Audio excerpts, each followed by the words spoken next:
International day for the elderly అంటే తెలుగులో అంతర్జాతీయ వృద్ధుల దినోత్సవం అని చెప్పవచ్చు. అంతర్జాతీయ వృద్ధుల దినోత్సవం ప్రతి సంవత్సరం అక్టోబర్ 1వ తారీఖున జరుపుకుంటారు. 2024 సంబంధించి theme ageing with dignity, the importance of strengthening care and support systems older persons world wide.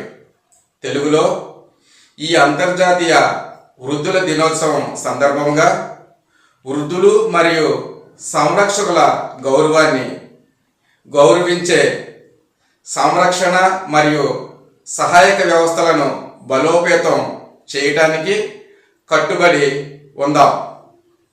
మన సమాజంలో సీనియర్ సిటిజన్లు ప్రాముఖ్యత గురించి అవగాహన కల్పించడానికి మరియు వారి సహకారాన్ని అభినందించడానికి ఈ దినోత్సవాన్ని జరుపుకుంటారని చెప్పవచ్చు. ప్రస్తుత పరిస్థితుల్లో వృద్ధులు చాలా దుర్బలంగా ఉంటున్నారు. చాలామంది పేదరికంలో ఉంటున్నారు. ఆరోగ్య సమస్యలు లేదా వివక్షను ఎదుర్కొంటున్నారు. కొన్నిసార్లు దుర్వినియోగాన్ని కూడా ఎదుర్కొనవలసి ఉంటుంది. ఇది వారిపై హానికరమైన ప్రభావాన్ని చూపుతుందని చెప్పవచ్చు. సాధారణంగా 60 నుండి 65 ఏళ్లు పైబడిన వ్యక్తిని వృద్ధుడిగా పరిగణించవచ్చు.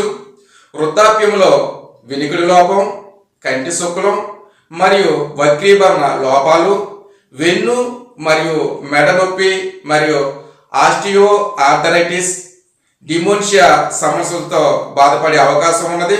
వృద్ధులు ఎందుకు సహాయము తీసుకోరు అంటే స్వతంత్రం లేదా స్వేచ్ఛ పోతుందనే భయం వారిలో ఉంటుంది. ఇతరులపై ఆధారపడటాన్ని వృద్ధాప్యంలో వృద్ధులు ఇష్టపడరని చెప్పవచ్చు. కాబట్టి మనం వృద్ధాప్యంలో వృద్ధులను వాళ్ళని ప్రేమగా హాస్పిటల్ సర్వీస్ కానీ వాళ్ళ యొక్క బాధసాధనను అవగాహన చేసుకొని వాళ్ళని ప్రేమించే మనస్తత్వం కలిగి ఉండాలని ఈ సందర్భం మీకు అందరికీ తెలియజేస్తున్నాను. Thank you.